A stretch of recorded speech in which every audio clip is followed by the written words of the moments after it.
As we deploy our service members to combat both threats abroad, invisible enemy at home, earlier today I spoke to our nation's incredible warriors and military families. Spent a long time on the phone with thousands and thousands of families that were hooked in.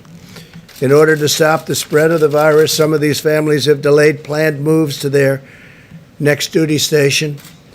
And in other cases, military families are also waiting longer to welcome home their heroes from deployment. There's a tremendous burden to bear, and the families have been involved with us for so long, and they are incredible. Without the families, they couldn't be the great service members that they turned out to be, and they understand that. And I must say, protecting our military families is our top priority. So they understand what's happening with respect to the virus, and they understand it well. They've been fantastic. As Commander-in-Chief, I'm deeply grateful for our service members, their spouses, and their children, whose love, devotion, and sacrifice keeps America strong. To make, procure, and deliver crucial medical supplies to our doctors, nurses, and healthcare workers, my administration is leveraging the might of American manufacturing, supply chains, and innovators across the industry and across every industry. And I just told you about Walmart, and I could tell you about many more. Hanes is making protective gear and masks, and we're making tremendous amounts of product. There's never been anything like it. At the same time, I tell the governors, get it yourself if you can from your local companies and your local warehouses and factories. If you can do that, you should do that.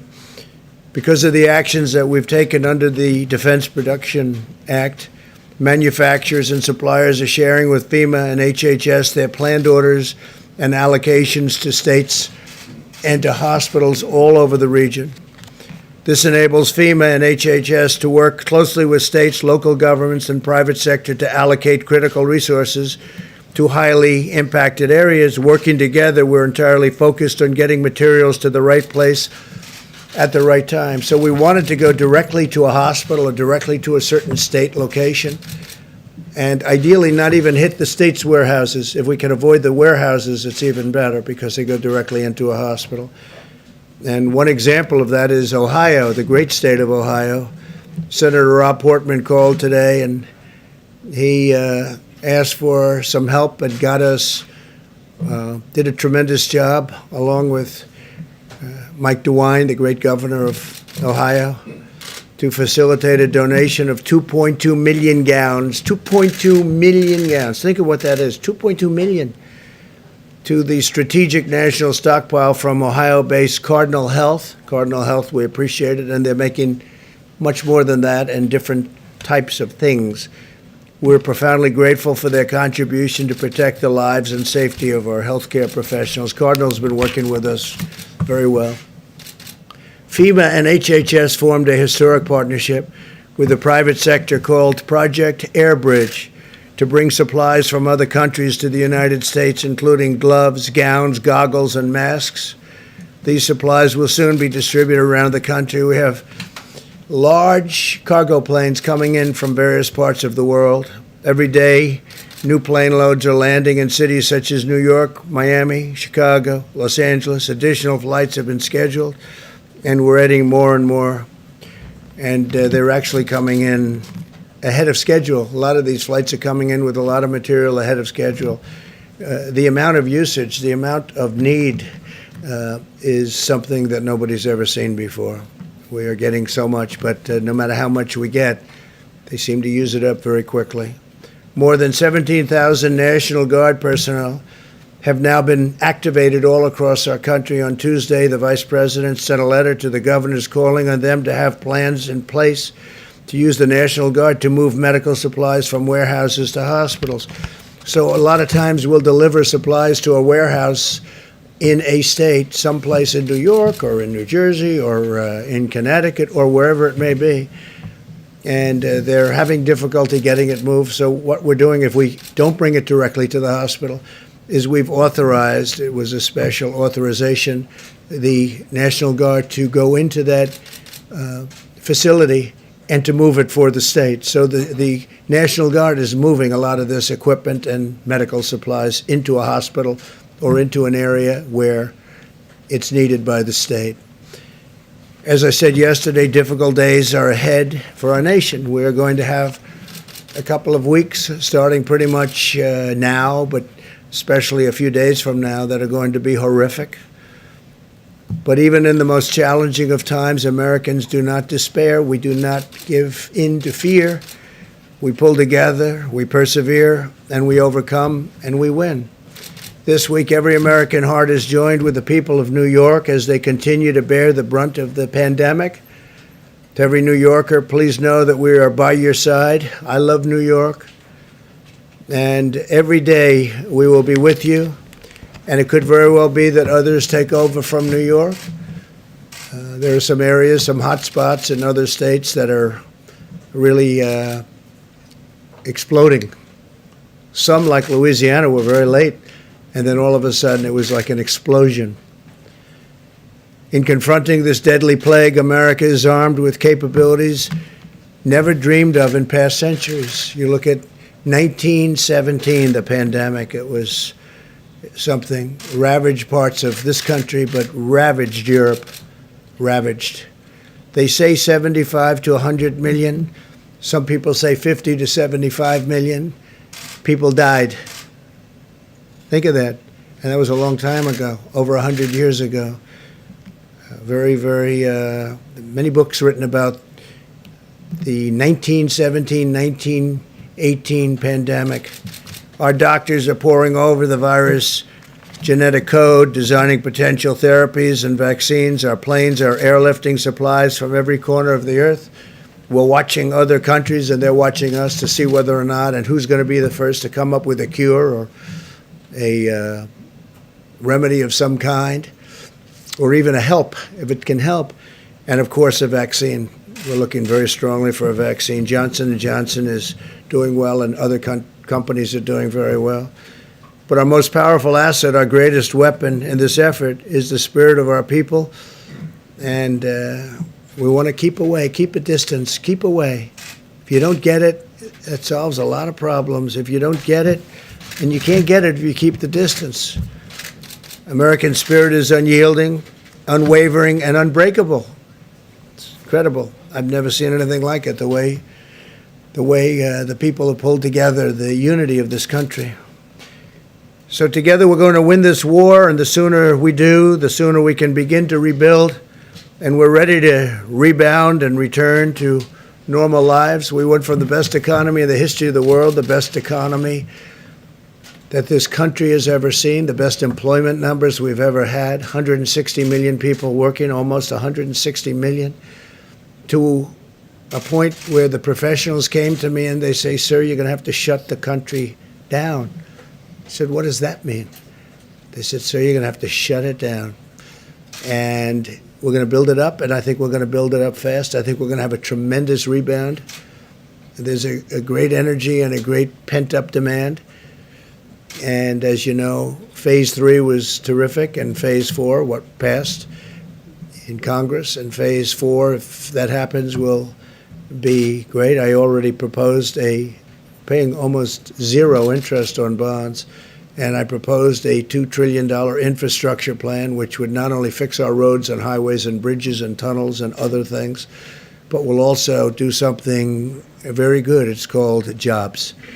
I'm also asking that restaurants and entertainment facilities go back to the old deductibility from corporations, where corporations can buy, because otherwise a lot of these restaurants are going to have a hard time reopening. It takes a long time, and they're going to have a hard time reopening. So we're asking for going back to deductibility, where corporations can buy and corporations can go out to lunch and they pay and they get a deduction on what they eat. They get a deduction on the bill, and same with the entertainment. It's going to bring a lot of people back. I think it'll open up the restaurant business. People forget that years ago they had that, and when they got rid of it, when they ended it, for whatever reason, but they ended it, many, many restaurants went out of business. Many entertainment-type facilities went out of business, and now's a great time to bring it back. It was It was a terrible time for that business after they ended it, but this is a great time to bring it back. It'll keep our restaurants going. In fact, I think the restaurant business will be actually bigger and better than it is right now. So we're also talking about that.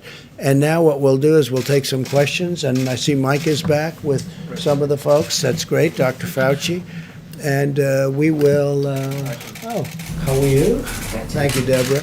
So we'll take some questions, and we make progress day by day, please. Mr. President, so yesterday you were talking about a friend you had who was in a coma. Yeah. I'm sorry to hear your friend's going through that. But you said this is no flu. There's still some people who kind of think of this as the flu, and over the past month you've compared it to the flu sometimes, saying treat it like the flu, or treat it how we handle the flu. So what changed your thinking on that, or your language on that? I think the severity. I think also in looking at the way the contagion, it is so contagious. Nobody's ever seen anything like this, where large groups of people all of a sudden, just by being in the presence of somebody, have it. The flu has never been like that, and flu is contagious, but nothing like we've ever seen here. Also, the violence of it. If it hits the right person, and you know what those stats are, if it hits the right person, that person's in deep trouble. And my friend was the right person. When you heard about that with your friend, was that a turning point? Yeah, well, not a turning point. No, before that I knew how, because I'm seeing numbers and I'm seeing statistics that are, not exactly very good. So, but it hit him very hard.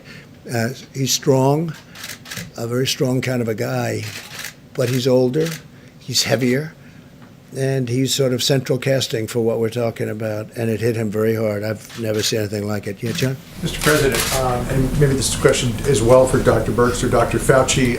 Senator Lindsey Graham tweeted last night, and we checked today, that there are still flights that are running between hotspots like New York and Detroit, New Orleans as well. A number of flights were completed today. Senator Graham's point is, if you're going to declare mitigation, should it not be full mitigation, and you stop people from traveling? Well, we're thinking about doing that. At the same time, we just, to start these airlines and to start this whole thing over again is very tough, John. It's very tough. And you have them going, in some cases, from hotspot to hotspot. If you notice, they're usually hotspot to hotspot. Very few flights, New York to Miami. But we're thinking, we're certainly looking at it. But once you do that, you really are clamping down an industry that is desperately needed. But how do you make that calculation as to whether or not you keep the industry afloat, or your risks spreading contagion? That is a calculation that we're looking at right now. We're looking at it very strongly. Please. So let me follow up to that, Mr. President. Not every governor has issued a stay-at-home order. All of you have made it very clear how important it is to stay home, that we are in a dire situation here. And that's how you stop the spread, is staying home. Sure. Why not take the power out of the hands of the governors and you just issue a stay-at-home order for every state in this country? States are different, and I understand that Governor of Florida, great governor, Ron DeSantis, issued one today, and that's good, that's great. But there are some states that are different. There are some states that don't have much of a problem. There are some, well, they don't have the problem. They don't have thousands of people that are positive, or thousands of people that even think they might have it, or hundreds of people in some cases. So you have to look. You have to look at states. You have to give a little bit of flexibility. But if a state in the Midwest, or if Alaska, as an example, doesn't have a problem, it's awfully tough to say close it down. So we have to have a little bit of flexibility. Look, we're helping governors. We're really here to help governors. They're the front line of attack. And that includes in purchasing, by the way. We're here and we're backing them up. And there's never been a backup like we've given them. We've given them billions of dollars worth of things, medical supplies and ventilators, thousands and thousands of ventilators. We have thousands under construction right now. We have thousands ready to go in case they need it. There's never been anything like this. I mean, they've done really, the people have done incredibly. We're building hospitals all over the country. We're building hospitals right now at a rate that has never even been contemplated before. They're mobile hospitals, but they're really not mobile. I mean, they're incredible structures. But we're building many hospitals. Louisiana, New Jersey, New York. We just finished a massive hospital complex, and we also have medical centers built in New York. I mean, we're building hospitals at the rate that this country has never done before.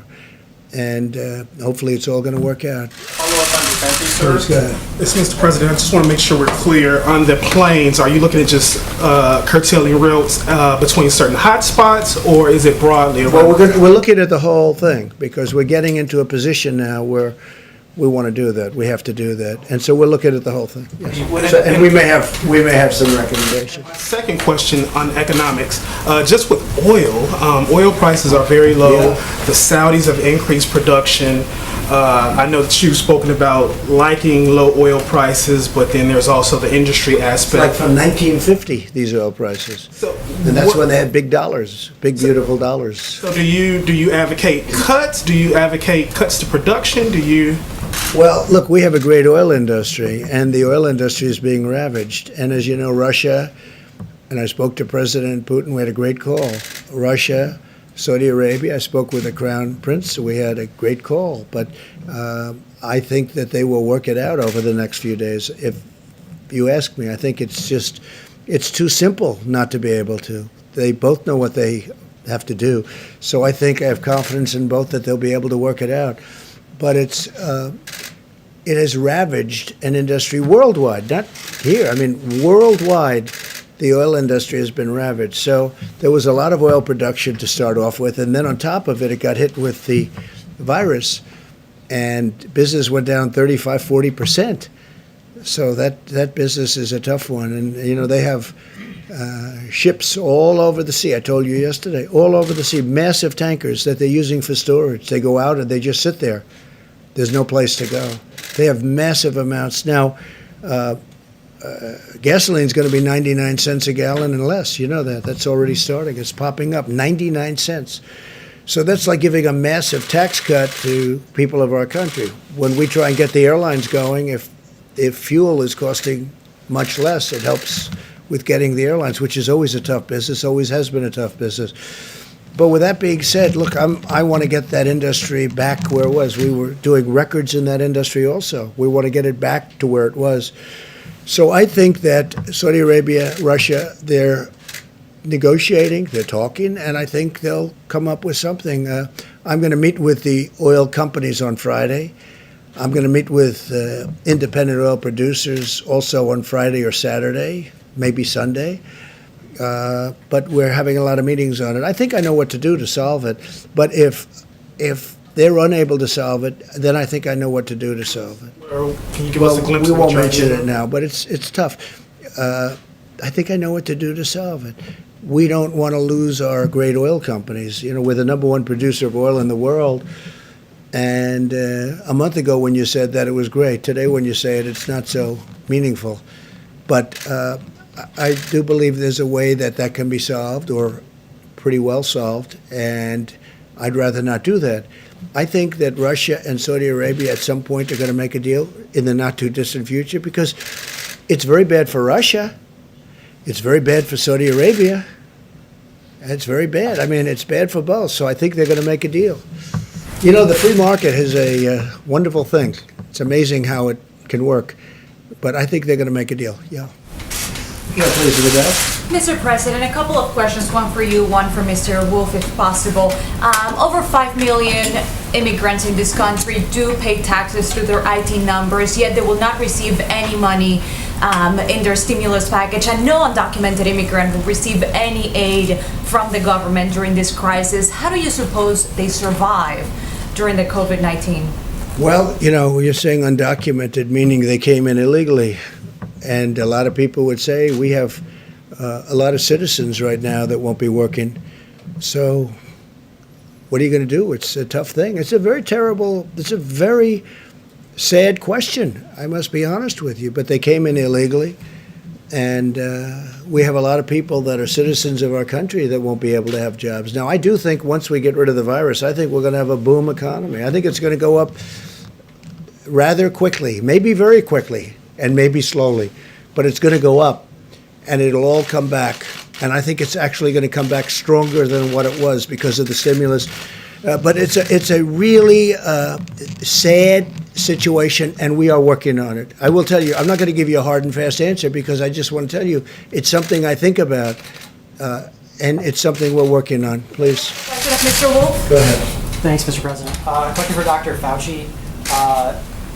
Looking beyond when we're on the other side of this curve, are we looking at living with some sort of social distancing guidelines essentially until there's treatment or a vaccine? For example, people looking forward to the summer talk about, going to baseball games, going to concerts. We have political conventions over the summer.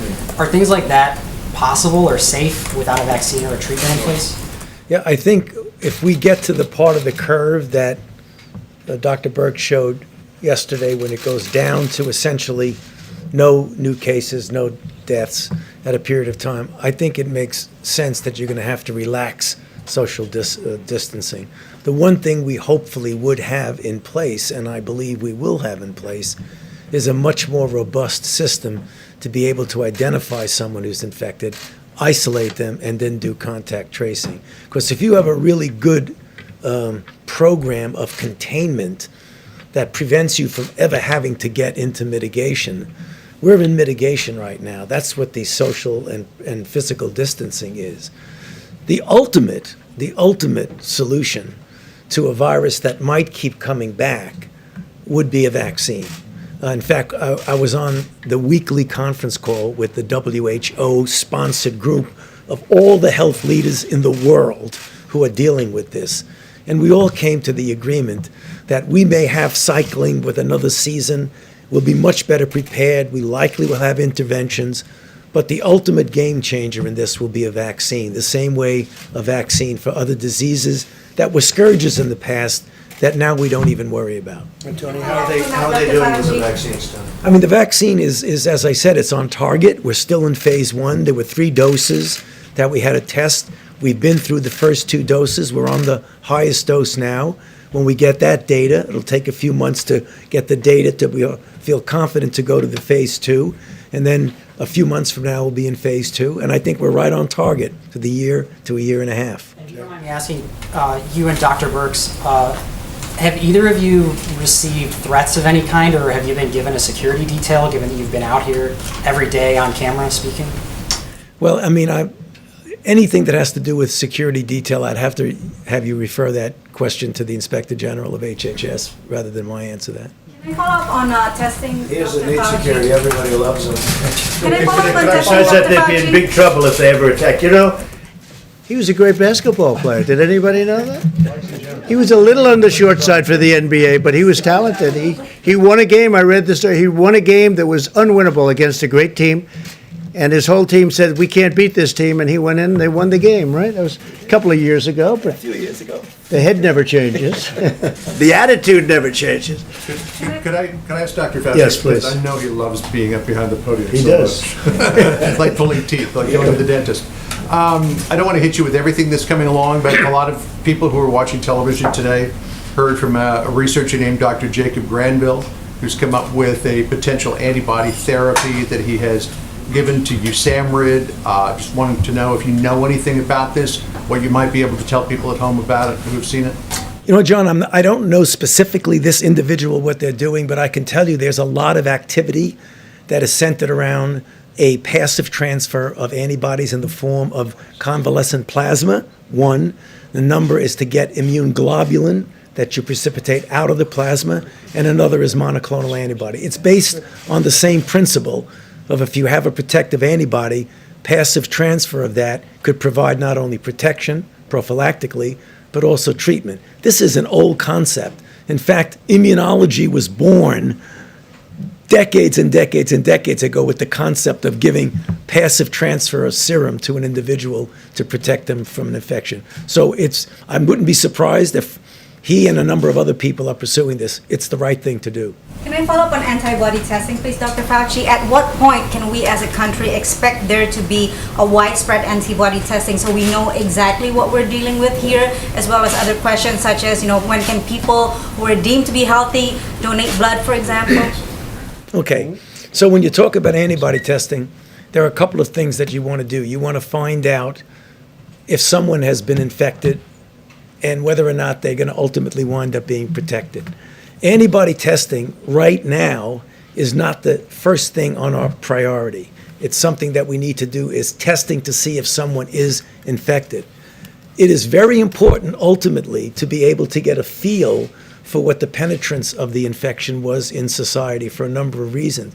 You get a better feel of what the impact has been, but also you get a better feel of what the herd immunity would be. So I can foresee in the future that when we get the facility, which we'll have for sure, I mean, ultimately you can get a test that could do this reasonably easy, and do the kind of what we call serosurveillance study. This is very analogous that Dr. Birx and I were talking about that a lot. And that is back in the day when she and I were both doing the HIV/AIDS issues, back when we first discovered the virus in '83 and we had an antibody test in 1985. We found out by serial surveillance, representative in different populations, that we were dealing with the tip of the iceberg when we saw individuals who were the ones who actually got infected. It gave us a really good feel for how many people were infected, how many are doing well, and how many are getting ill. I foresee that we'll have that same sort of information, which will be important information. But right now, that's not our immediate problem. It's not your priority, but can you give a sense of whether it will happen this year? Let me just follow up with that, because I think, as I discussed before, I just want to thank all the epidemiologists and the scientists out there who worked with us over the last 4 weeks on models. They really, many came forward and really supported us. Right now, we're in talks with a whole series of universities. We have the most brilliant scientists in the world in our universities in state after state. Some of them public health universities, some of them basic science. All of them have received NIH grants for HIV or other development of assays in the past. I've talked to a lot of them over the last few days to really ask them to develop these simple ELISA tests that could be used rapidly in their healthcare centers, because immediately it's easy to do. We've all developed ELISAs. So in a day or two after development, they could screen their entire hospital. I think that would be very reassuring to the healthcare workers who have been on the front line. We worry about them every day. And so I've really called on every university and every state to develop ELISAs. You can buy the antigens and the controls online and really work to test entire healthcare communities in your states and support them that way. At the same time, we worked in sub-Saharan Africa on what we call dried blood spots. So we're looking at, could you use that in a community while we work on the point of care test, where you just dot blood onto this paper, and then that can go into the lab and be analyzed. That would allow us to look in nursing homes and other long-term care facilities immediately. And then finally, we've reached out to the developers of the rapid test, the ones who developed it for malaria, the ones that developed them for HIV. It's exactly the same concept and process, to ask them to rapidly develop these tests, because I think we owe it to the frontline healthcare providers, not only to provide them RNA tests, but many of them have been on the front line now for 4 weeks, may have become exposed. We now know they're asymptomatic. And I think really being able to tell them the peace of mind that would come from knowing you already were infected, you have antibody, you're safe from reinfection 99.9% of the time. And so this, I think, would be very reassuring to our frontline healthcare workers. And our universities can do that by Friday. So I'm putting that challenge out to them to really work on that and do that. That's what we did in the early days. We had ELISAs up and running within days of having the antigen. And so this is what's really possible. So we're not waiting. We're asking for help now. So potentially this could happen soon, even within this month, if people It could take up happen that soon, challenge? within this month, if the universities help us, absolutely. Dr. Birx, Mr. President, on Florida, Governor DeSantis says that he spoke with you before issuing his He stay-at-home did, order. spoke to me this morning. He has some loopholes in that for... That I don't know, he spoke to me this morning. He For knows what he's religious doing. events, for example, Very good large governor. religious groups can meet together. Now, that doesn't really agree. Who can? Religious groups, I like didn't churches speak to him can meet. about it, but he did speak to me this morning, we talked about it. But Please. your model Full mitigation, sir. Does that go against your Back to the model? healthcare. Because that's not full I mitigation. don't know, I'd have to look at what he did. Back to the healthcare workers on the front lines, following up with Dr. Birx as well. Hazard pay. You have said you have wanted that for the healthcare workers on the front lines. I know Secretary Mnuchin has mentioned something about that possibly in the I like it. fourth level of the stimulus I like package. it. But can you make it happen now? Do we have to wait for a fourth Well, stimulus? I think it's something we're discussing in terms of bonus or bonus pay. It doesn't have to be called hazard pay, it could be called, hey, look, I watch those people go into hospitals that I know. I talked about one of them, right? But I watch them walk into those hospitals, and they walk in men, women, young, middle-aged, not so many older ones. And I watch them, they're almost like, and I think I take the word almost out, they're like warriors. They're going in. People are cheering. Where there's a building across the street, the people are screaming, they're clapping, they're like heroes. The Empire State Building. No, I will right up the tell you, top. I think it's incredible. They're like warriors. They're like soldiers. And we're gonna be doing something for them. So whether it's bonus, because, you know, we're hopefully gonna be over this relatively quickly. It's gonna be vicious for a period of time. But hopefully we're gonna be over this. You have a lot of questions today. Look at you. You know this young lady behind you? Never met her before in my life. We're practicing social distancing. That's good. That's a good Makes idea. our marriage strong. It's good for a marriage, right? There are a lot of people who are worried about getting sick, and do they end up in a hospital? People who are uninsured, and will they be crushed by medical bills? You were considering last month already in March, reopening the healthcare.gov exchanges. There has been a determination not to do that. Could you tell us what the rationale was behind that Okay, you decision, might- and what Yeah. would you have as an alternative? Okay, they took that up under the task force, and maybe, Mike, you want to say a few words about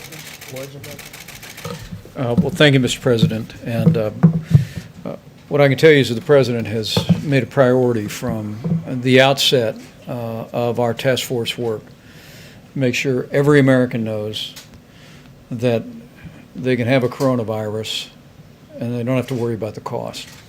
And we were very inspired as well because of the President's engagement with the leading health insurance companies in the country, that now, so far, 2 of the top health insurance companies in America have announced that they're not only willing to waive copays on testing, and now testing is fully covered because of the bill the President signed for every American, but also that these 2 insurance companies have waived copays on all coronavirus treatment.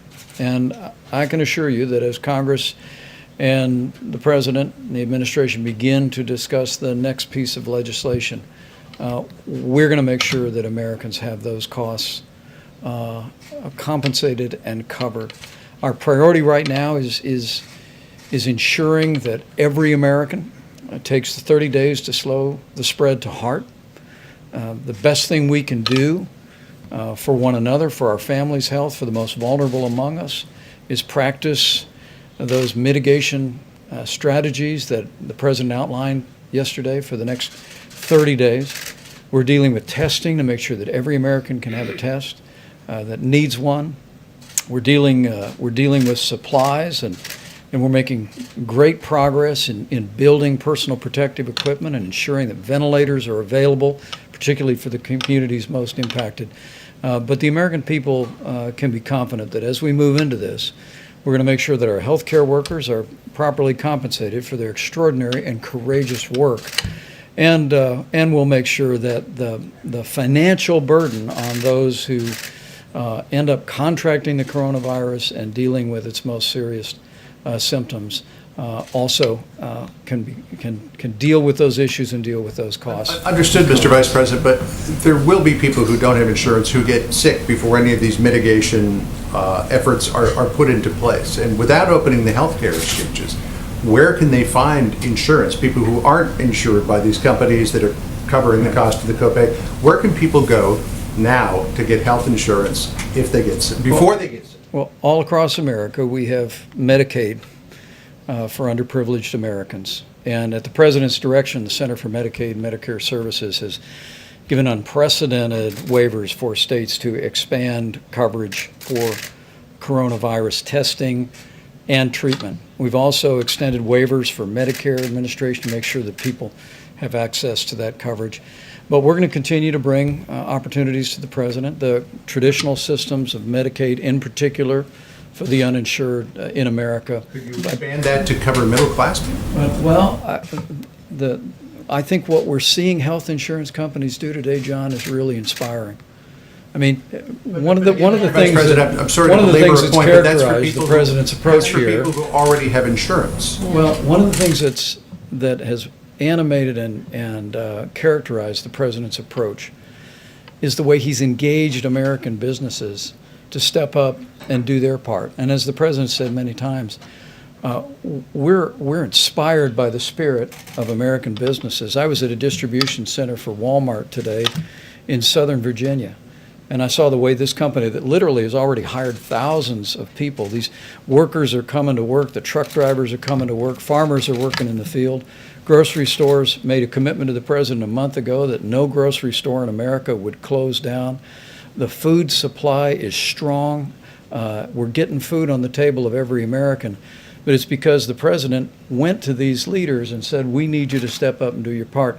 We engaged health insurance executives early on in this process to waive copays on coronavirus testing. And because of the engagement, and frankly, because of that patriotic and compassionate spirit that's being reflected, we've already seen two of the largest insurance companies in the country announce that they're going to be providing full coverage, free of charge for coronavirus treatment. I fully expect, I think as the president does too, that we'll see more of that for people that have insurance. We'll continue to provide flexibility for Medicaid for people that don't have insurance. We'll make sure that Medicare has the flexibility to meet this moment. For seniors, when we remember that seniors with underlying health conditions are the most vulnerable to serious outcomes from the coronavirus, but we'll get through this using the full weight of the federal government and the full strength of the American economy. John, I think it's a very fair question, though, and it's something we're really going to look at because it doesn't seem fair. If you have it, you have a big advantage, and at a certain income level you do. I think it's one of the greatest answers I've ever heard, because Mike was able to speak for 5 minutes and not even touch your question. No, I said that's what you call a great professional. But let me just tell you, you really are. It's really a fair question, and it's something we're looking at. Well, I think I mean, just in terms of a fair question or not, I always endeavor to ask fair questions, but this is a huge worry for people in this country who are in that donut hole. They don't have commercial insurance. They don't qualify for Medicaid. Right. What do they do? Group, and it's a pretty big group. We're looking at it. I mean, we spent the entire 2000 election talking about the donut hole, and it's still there. Yeah, we are. I haven't been up there yet, though. You know, the other people have been talking about it. No, I mean, and they haven't spoken. This was 20 years ago we were talking about it. But they're talking about it. They're talking about it. I know, but they're talking about it in the 2020 election too, and nobody's gotten to it. Nobody's talked about it at all. Mr. President? I think we will. Yeah, I think we're going to get to it. I think we're going to get to it. I don't think the other group will get to it. They haven't even spoken about it, and it's a big group of people. Are you committing that there's No, I'm something not you're committing, gonna but do it's something for we're the going to look at. uninsured I can't for- commit. I have to get approval from it. I have a thing called Congress, but it's something we're going to look at, and we have been looking at it. In you mentioned in this congressional bill, the sort of phase 4, you would like to see something. If there is a put in phase there. 4, but we're certainly looking at certain things. We want to help restaurants, entertainment. We want to help because it's jobs, not that restaurants, it's jobs, tremendous amounts of jobs. So we're looking at that. We're looking at infrastructure. I mean, we think of it. We will have spent $8 trillion, and you know, it's way back. We're way pulled back, but we will have spent $8 trillion in the Middle East, and yet our roads are in bad shape, our bridges, our tunnels, bad shape, and we're going to be the talk of the world again soon. But we want $2 trillion. We will have spent in the Middle East, and all we got out of it was death and cost. But all we got out of it was death. Millions of people. You have to look at the other side, too. Millions and millions of people killed. Our great soldiers, thousands killed, so many wounded, hurt. And yet when we want to go and fix a road someplace, we want to do what we want to do in our country. No, it's time that we spend money on our country. That's what we're going to do. It's time that we start spending on our roads and our bridges and our schools and all of the things that we're supposed to be spending on. And people are finally getting used to it. And you could look at all of what we've done in the Middle East, way back in so many different places, way back in other countries too, by the way. And I've gone to other countries that are very rich. I said, I'm sorry, you're going to have to reimburse us for our costs. They don't even want to know what I'm talking about. It takes them 20 minutes to figure it out because nobody's ever asked them to do that. And they're doing it. They're doing it. And they have no choice. They have to do it. So it's time that we start spending on the USA. Okay, please. Mr. President, this is a question for the Vice President. On March 9th, you said 1 million tests had been delivered and another 4 million would be delivered by the end of the week. That clearly did not happen. What happened with those projections? What went wrong? Well, I think the test kits were delivered according to HHS, but the difference is between receiving a test and the ability to rapidly produce a result to that test. And frankly, because of the public-private partnership that the President initiated now more than a month ago with our massive commercial laboratories across the country, our team was reported today that we're now doing more than 100,000 tests a day. More than 1.2 million tests have been performed. States have established drive-through sites all across the country. In fact, states have been so successful with the community-based and drive-through testing that we're working to transition over completely all of the federal work on drive-through testing and have the states completely manage that process. So you're saying 4 million tests were delivered by the end of that week? HHS was very busy from early in the year delivering test kits around the country. But the difference was, as the President said many times, we had an antiquated system where a state laboratory or CDC only had the capacity to process 40 to 60 tests a day. Now with the commercial labs, literally those labs are processing tens of thousands of tests every day.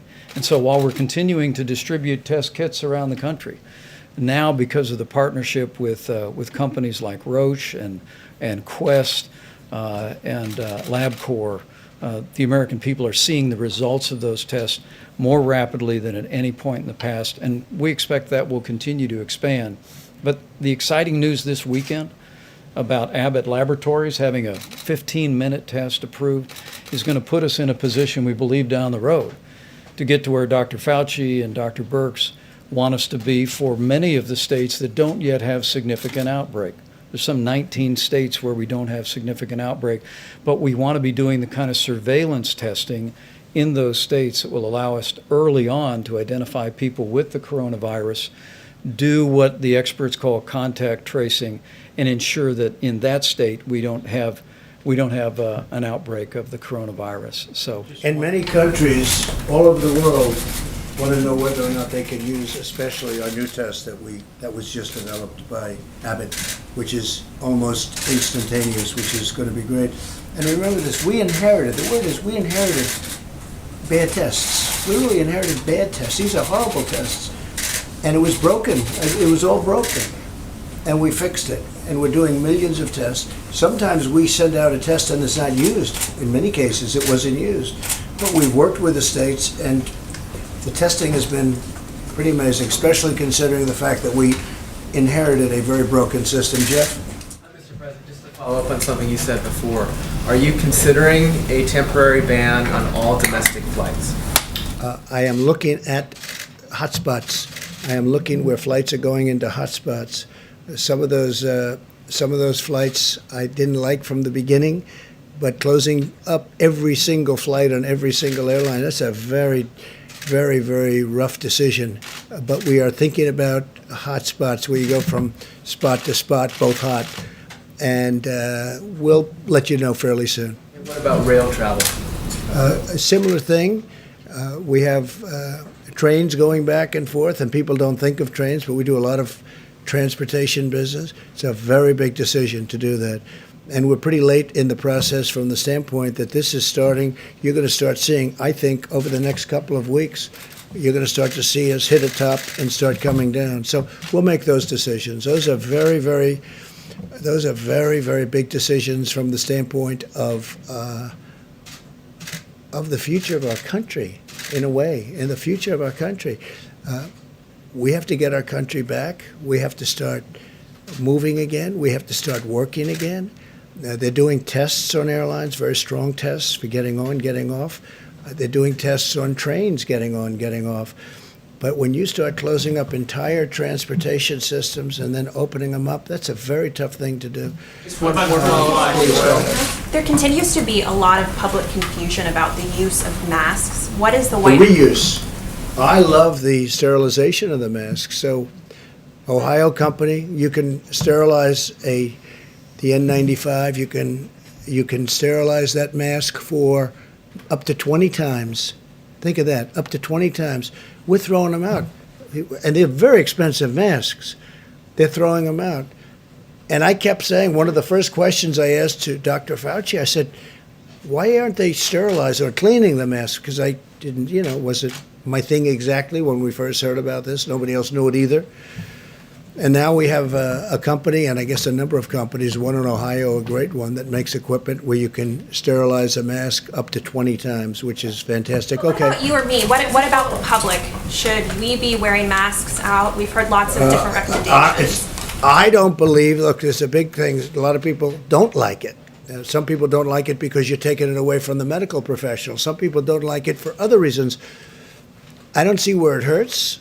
And it doesn't have to be a mask. It can be a scarf. Scarf is highly recommended by the professionals.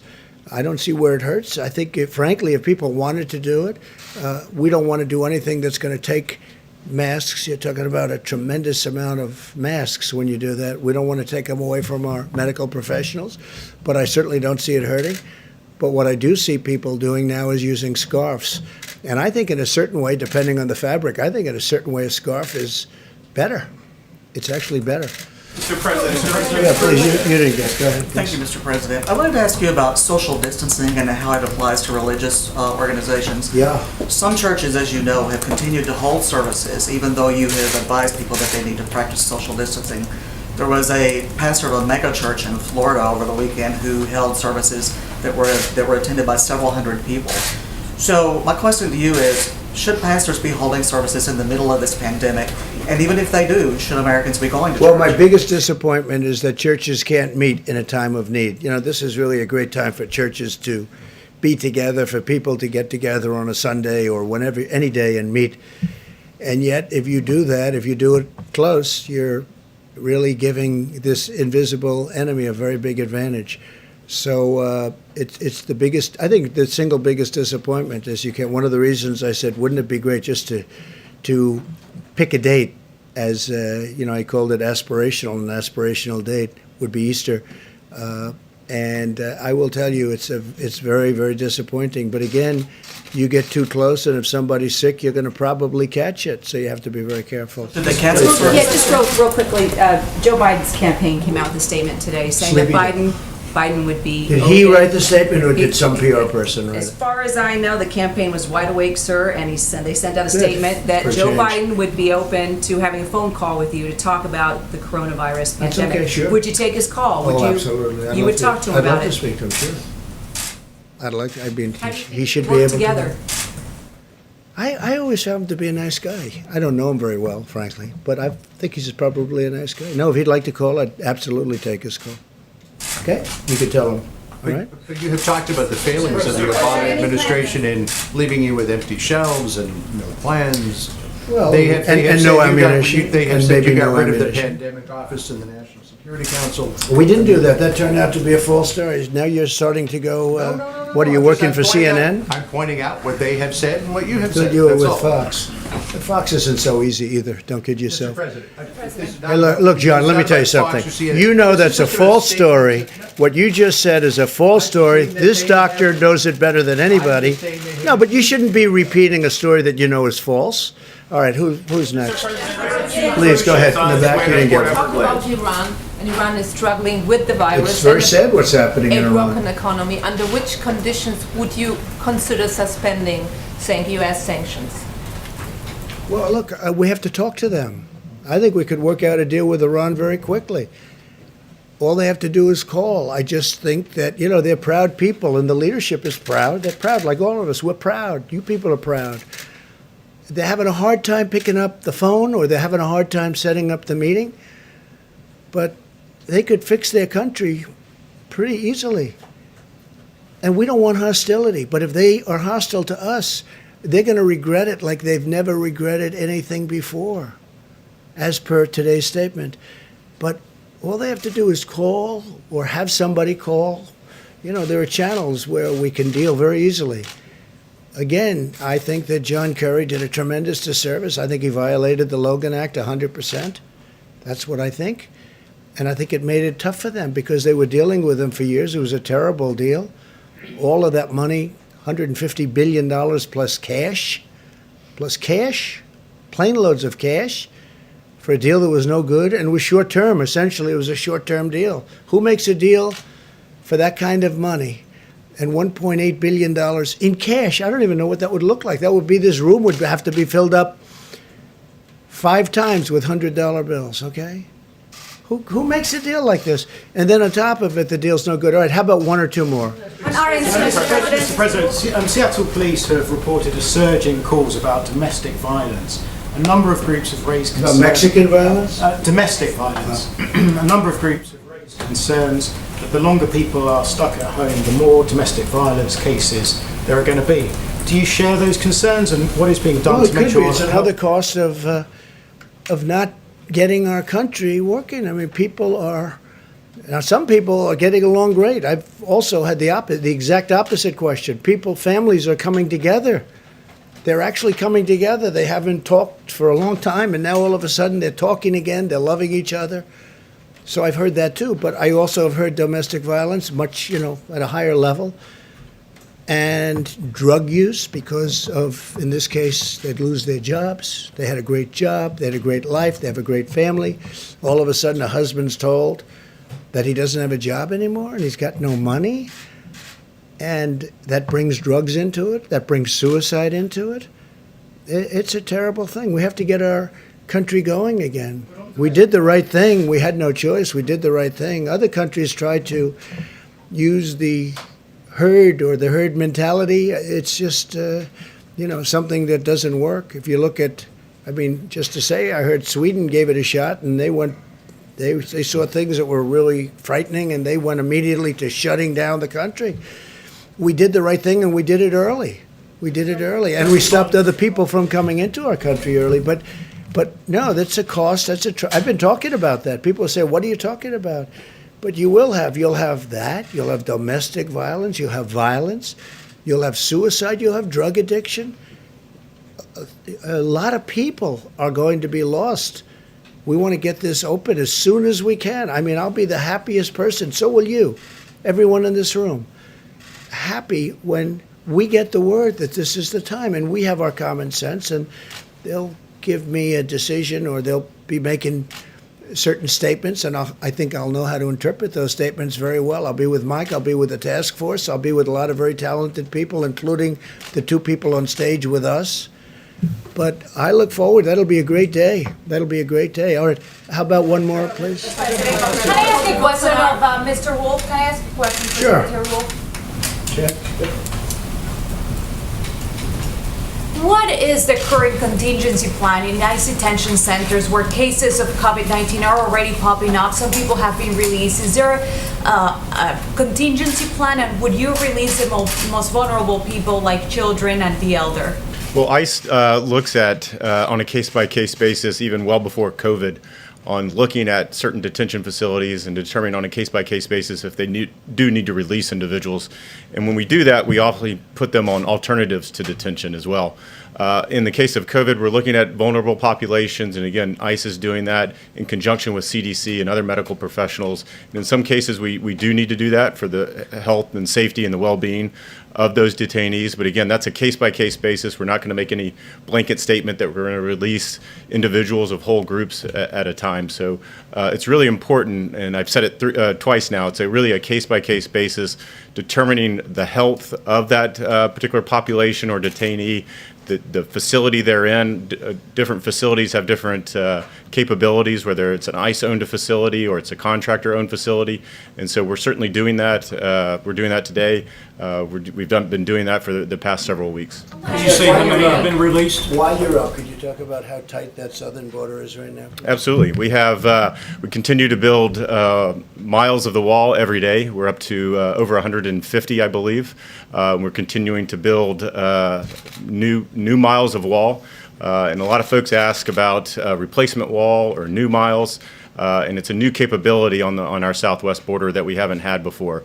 And so whether you talk to the agents, the Border Patrol agents, they like that capability, they like that impedance and denial that it provides them, and it provides the ability for those agents to focus elsewhere on parts of the border that are very difficult to patrol, so we can use our resources in a different way. And so we see a lot of benefits from the border wall system, and again, that includes not only the physical infrastructure, but the cameras, the roads, the lightings, the fiber optic cables, and we're looking forward, and we're still well on our track, well on our mark to meet 450 miles by the end of the calendar year. Yeah. What actions are you taking Mr. inside? Wolf, can I get one more question from you while you're here? There's been concern among farmers about being able to get enough migrant labor to keep the food supply moving as we go into the harvest season. What are you doing to address that? Well, at the direction of the Vice President and the task force, we are looking at a number of different options with the H-2A workers that you mentioned on how do we either extend the validity of their visa, or looking at a couple of different options. Nothing to announce here today, but again, at the direction of the President and the Vice President, we're looking at a variety of different options that I think we will have soon, and it'll be very beneficial. What about waiving But I visa am glad you restrictions asked for- that question, because we want the farmers, they've had this for years. We want the farmers to be able to get the people that have been working those farms for years, or we're not going to have farms. So they're going to come in, and they're going to be given a certain pass, and we're going to check them very, very closely, especially over the next month. Because remember, after a month or so, I think once this passes, we're not going to have to be, hopefully, worried too much about the virus. But we want them to come in. We're not closing the border so that we can't get any of those people to come in. They've been there for years and years, and I've given the commitment to the farmers they're going to continue to come, or we're not going to have any farmers. Okay? Yeah, one more question. Who are you with, by the way? I'm with Voice of America, so Why? what about waiving visa restrictions Amazing. on immigrant Okay, doctors? who else, please? In less than 24 hours, sir, 2 ships will arrive at Port Everglades with people who are infected. We're looking at the 2 ships, yeah. Should We they have, let we have Canada notified, a lot of Canadians, a lot of British on the ship, and they're coming to take the people that are on the ship back to their homeland. Canada's coming, UK is coming, and we have a lot of, and we have Americans.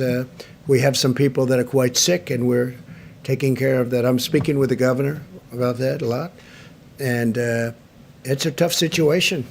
It's a tough situation. You know, you can understand. You have people that are sick on those ships, and states don't want to take. They have enough problems right now. They don't want to take them, but we have to. From a humane standpoint, we don't have a choice. It's like, I don't want to do that, but we have to. People are dying. So they will be let into the country. We're going to do something. We're going to do something. At a minimum, we're sending medical teams on board the ships.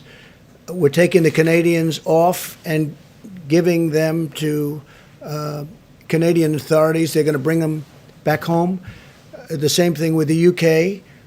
But we have to help the people. They're in big trouble, no matter where they're from. Happen to be Americans, largely Americans. But whether they were or not, I mean, they're dying. So we have to do something. And the governor knows that too. Before being sent on? Well, we're sending a lot of them home. Yeah, we're sending a lot of them home to their countries. But we'll be doing something, and we'll be announcing it. You'll see what we're doing. But we're also putting medical staff onto the ships so that we can, we have to take care of the people. Mr. President. At the risk of getting chewed out again? No, you won't get chewed out. You know. Mr. President, the IRS is requiring people who don't normally file income tax to file a simple income tax return in order to get their $1,200 check. Is that the way it's going to be, or is there something you can do to? I had heard that. Now I don't know. Do you know that answer, Mike? IRS issued some guidance. Yeah. It sounds like it. It's I mean, not in the bill, but it's we can get back. IRS. Yeah, it's a process that they're working on. We'll get back to you as soon as we find out. All right, one more, please. Mr. President, you spoke with President Bolsonaro of Brazil today. I did. I At spoke least to him. According Yes. to his Twitter. He's great. He's a great guy, and he's doing a wonderful job. Still From meeting Brazil. with his Spoke to him this supporters, morning. talking to them. So what And is your just a assessment? very complimentary call. He's working very hard. He's got a problem with the virus. Got a big problem. And we talked about it today at length. We had a call this morning, and Brazil is shut down, as you know. They weren't going to shut it down, but they had to. So Brazil is shut down. The world is shut down. Nobody's ever seen anything like this. The entire world is shut down. You go from having the most powerful economy in the world and from other countries that are doing well to being everything is shut down. It's very sad, but we're going to get it going, and we're going to be stronger than ever. I really believe that. We're going to be stronger. We're going to have a big bounce, a very big bounce when this is gone. And I just want to thank the American people. I want to thank these great professionals, and I want to thank the media, because really, for the most part, the media has been very fair. Thank you very much, everybody. Thank you, Mr. President. Thank you, Mr. President.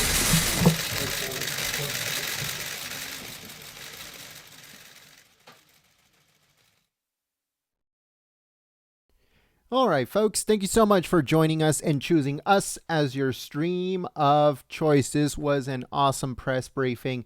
If you missed any part of it, the first part with all the generals, Attorney General Barr, all of that is on the channel, uploaded right now. So make sure you go and check it out if you missed it. If you missed the first hour of the press briefing. The second hour of the press briefing, we'll be putting it up on the channel right now. I'm actually uploading it as I speak. So just check back in just a few moments if you missed any part of that. Also, if you are new to the channel, we encourage you to subscribe and click that notification bell. Thank you so much once again for choosing Golden State Times as your stream of choice. You guys are awesome. Don't forget, there's going to be another press briefing tomorrow around the same time. These are daily from now on. So if you want to stay up to date on everything, make sure you subscribe and you click that notification bell. Also, if you want to be up to date on everything that is going on in politics, what we cover and all the videos that we upload, make sure you follow us on Twitter. Follow us on Twitter at Gold State Times, GOLD State Times, all together at Gold State Times on Twitter. And everything that we cover, folks, every single thing that we cover always goes through Twitter first, and then we put it on our website, goldenstatetimes.com. We put it up on the newsroom, Golden State Times Newsroom on YouTube, or on this channel that you're watching on right now. So everything goes through Twitter first. That's where we break stories. That's where we write our scoops. That's where we publish articles and videos and PDFs and all kinds of stuff. So follow us on Twitter at Gold State Times. Also visit our website, goldenstatetimes.com. Again, that's www.goldenstatetimes.com. And we hope to see you guys here tomorrow, bright and early. And to any aspiring journalist, to any aspiring reporter, if you want to join a group with other aspiring reporters and journalists, then join us at Citizen Reporter on Facebook. So if you ever wanted to write an opinion piece, or if you wanted to show a video or pictures or whatever of stuff that you've recorded near you, or if you've covered near you, or in a news article that you haven't seen anywhere else and you want to show people, then add yourself to our Facebook group called Citizen Reporter on Facebook. Make sure to go over there, ask to join that group, and I'll personally add you guys on there, approve your request. And it's for aspiring journalists, folks. That's all it is. It's called Citizen Reporter. It's a pretty awesome group. There's over 1,300 patriots on there sharing news from all over the country and all over the world. So if you're interested in that, if you are interested in journalism, if you're interested in news gathering or newswire, then make sure you add yourself to that group, Citizen Reporter on Facebook.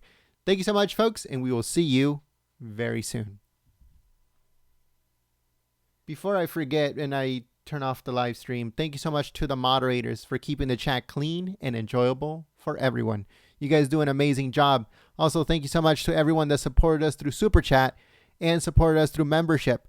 We'd like to welcome you and thank you for your support. And also all of the patriots that share the live stream.